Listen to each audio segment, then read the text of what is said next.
Hello students. तो आज ये दूसरा चैप्टर है व्यक्तित्व विकास के नियम। योग शास्त्र ये दावा करता है कि उसने उन नियमों को ढूंढ निकाला है, पता लगा लिया है, जिसके द्वारा पर्सनालिटी का विकास किया जा सकता है। तो इन नियमों तथा उपायों की ओर ठीक ठीक ध्यान देने से मनुष्य अपनी पर्सनालिटी का विकास कर सकता है, उसे और भी पावरफुल बना सकता है। महत्वपूर्ण व्यवहारोपयोगी बातों में से एक बात ये भी है, और यही हमारे एजुकेशन का, हमारी समस्त शिक्षा का रहस्य भी है कि हमारी पर्सनालिटी का डेवलपमेंट होना चाहिए। और सभी लोग, दुनिया में सभी लोग इसकी उपयोगिता का महत्व जानते हैं, चाहे वो गृहस्थ हो, चाहे गरीब हो, अमीर हो, व्यापारी हो या धार्मिक व्यक्ति हो। सभी के जीवन में पर्सनालिटी उन्हें शक्तिशाली बनाती है, और उन सब के लिए पर्सनालिटी का शक्तिशाली होना एक बड़े ही महत्व की बात है। तो ऐसे बहुत सारे माइक्रो रूल्स हैं, है ना, सूक्ष्म नियम हैं जो इन भौतिक नियमों से अलग हट करके हैं, ऐसा हम जानते हैं।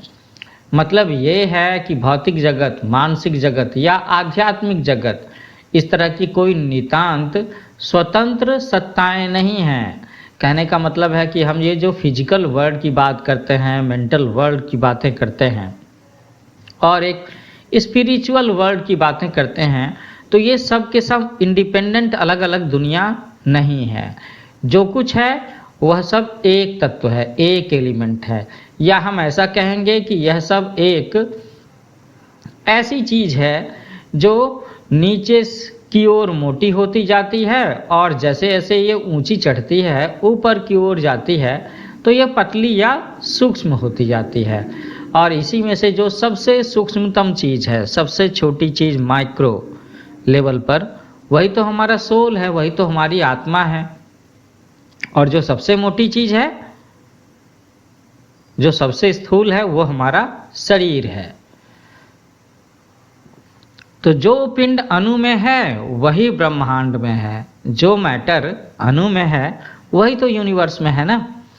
तो ये जो हमारी दुनिया है ठीक इसी तरह की है कि बाहर से स्थूल घनत्व का है, मोटा सा है, और जैसे जैसे ये ऊंचा चढ़ता जाता है ना, तो ये पतला होता जाता है, सूक्ष्मतर होता जाता है और अंत में ये परमेश्वर का रूप बन जाता है। हम यह भी जानते हैं कि सबसे अधिक शक्ति सूक्ष्म में है। अब इस बात पर आप विश्वास करोगे ना कि ये जो शरीर हमारा भारी भरकम सा है, उसमें सबसे ज़्यादा शक्ति नहीं है। जो इस शरीर के अंदर में आत्मा है, उसमें सबसे ज़्यादा शक्तियाँ हैं।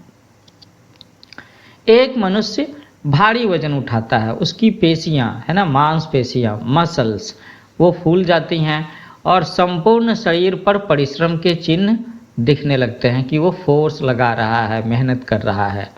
हम समझते हैं कि पेशियाँ, ये जो मसल्स हैं, ये बहुत शक्तिशाली चीज़ है, परंतु असल में पेशियों को जो चीज़ शक्ति देती है, जो चीज़ें इन मसल्स को पावर देती हैं, वो तो धागे के समान पतली पतली नाड़ियाँ हैं, नर्व्स हैं।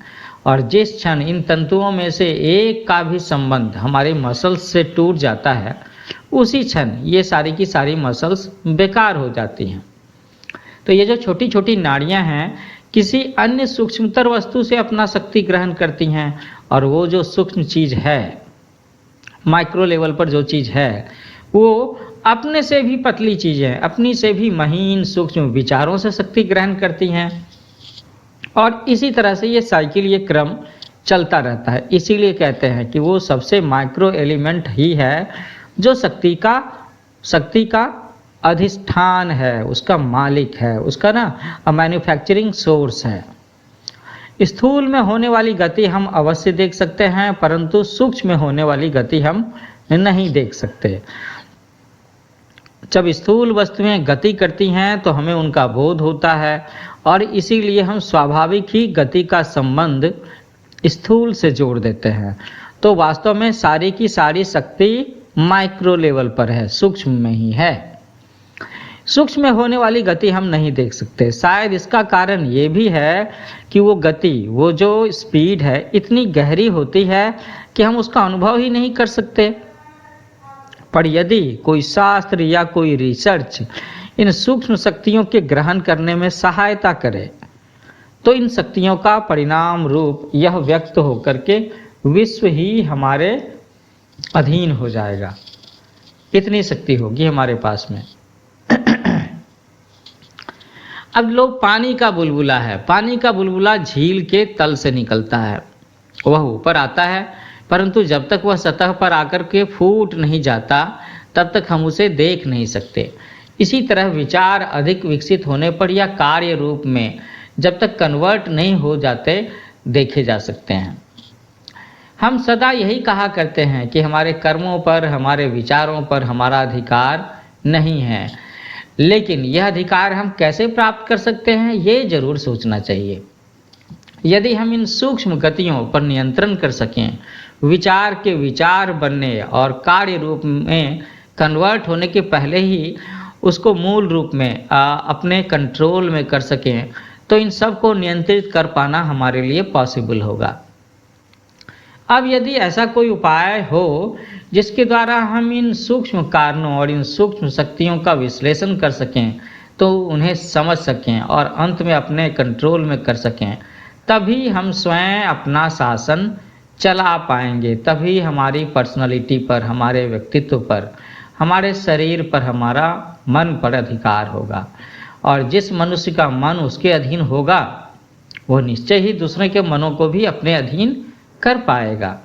इसी कारण पवित्रता तथा नैतिकता सदा धर्म के विषय रहे हैं। पवित्र सदाचारी मनुष्य स्वयं पर कंट्रोल रखता है और सारे मन एक ही हैं, समष्टि मन के अंश मात्र ही हैं। जिसे एक ढेले का ज्ञान हो गया, मिट्टी के एक ढेले का, उसने उस दुनिया की सारी मिट्टी जान ली। जो अपने मन को जानता है और स्व अधीन रख सकता है, वह हर मन का रहस्य जानता है और हर मन पर अधिकार रखता है। यदि हम इन सूक्ष्म अंशों को नियंत्रित कर सकें तो अपने अधिकांश शारीरिक कष्टों को दूर कर सकते हैं। यदि हम सूक्ष्म हलचलों को वश में कर सकें तो हम अपनी उलझनों को दूर कर सकते हैं।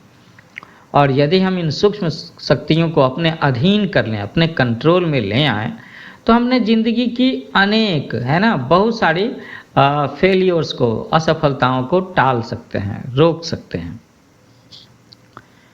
तो दोस्तों जल्दी ही हम लोग इसका अगला चैप्टर लेकर के आएंगे जिसका नाम है व्यक्तित्व के विभिन्न स्तर, different layers of your personality, जिसमें हम लोग पर्सनालिटी के बारे में और भी बातें समझेंगे। और जब समझेंगे तभी तो उसकी विकास की बातें करेंगे।